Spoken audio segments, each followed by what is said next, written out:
সকলের প্রতি আমরা আজকে শুভেচ্ছা জ্ঞাপন করার জন্য আমরা এখানে এসেছি। আমরা এখানে কোনো আন্দোলন করতে আসি নাই। আমরা পৌরসভা থেকে লাইসেন্স পেয়েছি।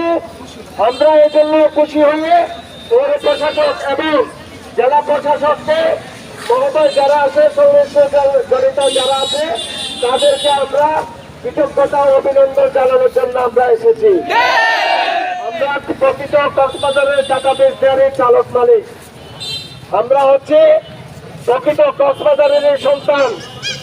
আমরা এতদিন পর্যন্ত লাইসেন্স থেকে বঞ্চিত ছিলাম।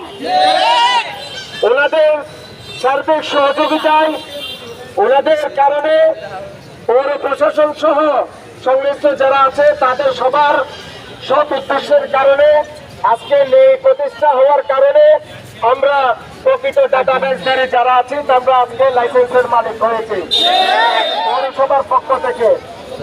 আমরা অনেকদিন ধরে